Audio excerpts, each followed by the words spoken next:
L'humoriste Jean-Luc Lemoyne est l'invité de Télématin. Bonjour Jean-Luc Lemoyne. Bonjour. Merci d'être avec nous. Je suis ravi. Ça va, pas trop tôt?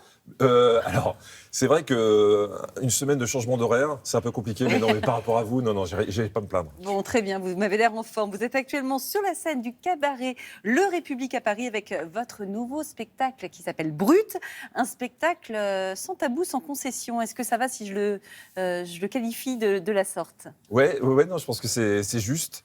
Pour ceux qui me connaissent à la télévision, bah, ils vont voir que je suis fort en écart facial. Voilà, c'est-à-dire que c'est plutôt soft à la télé, et sur scène, je pousse le bouchon un petit peu loin. Ouais. D'ailleurs, je déconseille le spectacle peut-être aux enfants de moins de 12 ans. D'accord, à moins de 12 ans, on n'y va pas, mais Non. pour le reste, On on peut y y aller. court. On regarde un extrait. J'ai beaucoup écrit ces derniers mois en m'inspirant de la gestion de la situation. Et j'ai notamment eu l'idée d'un film de science-fiction. Je vous en donne le pitch. Une pandémie éclate. Les plus de 75 ans sont vaccinés en priorité. Le virus mute et tue tout le monde. Seuls les vieux survivent. Ils ont pour mission de repeupler l'humanité. Enfin, je comprends pas les gens qui se lamentent de ne pas rencontrer l'amour et qui passent leur vie sur Tinder. Vous savez, l'application de rencontre.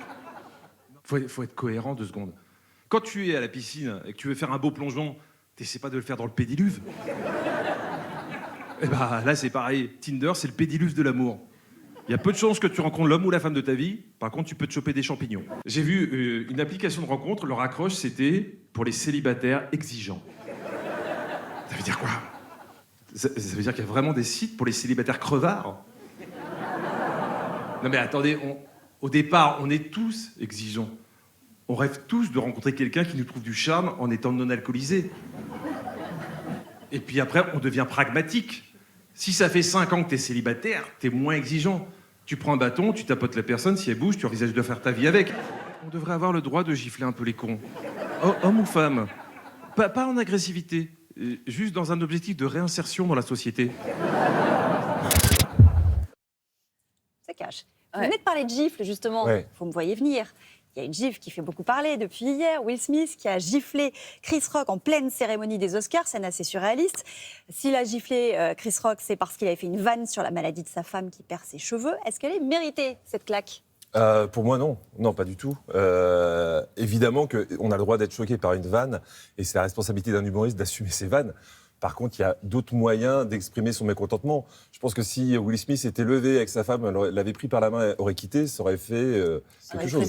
Là, il y avait un côté parrain, j'ai l'impression d'être dans un film de Scorsese où le parrain se lève, va frapper quelqu'un, va se rasseoir tranquille, personne ne l'expulse. Très bien, mais qu'est-ce qu'on envoie comme message? Ouais. Et puis, entre nous, si on commence à venir taper les humoristes, ça va être compliqué. Il va falloir des services de sécurité partout. Hein. Oui, parce que vous Vous risquez... les frais ce matin. Tout à l'heure, j'ai mis une tapounette, mais c'était de l'amour, c'était de l'amour. Mais Vous en voulez une? Non, je rigole. Allez, allez. Non, je ne le devrais pas. Alors, on peut rire de tout avec vous, mais pas du foot, apparemment. Parce que tout ce qui concerne le PSG, vous ne pouvez pas rigoler de ça? J'ai beaucoup de mal, même si de temps en temps, je me fais un petit peu chahuter sur les réseaux sociaux. Ah oui, c'est quoi ça? Ça, c'est là.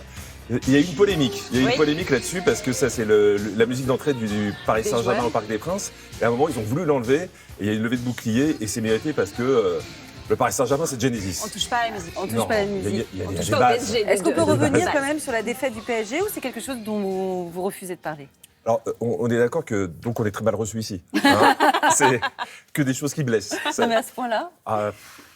Je sais pas, c'est un chemin de croix. En même temps, c'est là où on se rend compte si on aime vraiment ce club. Alors, on s'est habitué à un club qui gagne depuis quelques années, même si on est souvent ridicule en Coupe d'Europe. Mais moi, j'ai connu des années juste avant. Avant les Qataris, c'était déjà compliqué. Voilà, ça redevient un sujet de moquerie régulier pour les humoristes. Mais moi, je reste fidèle.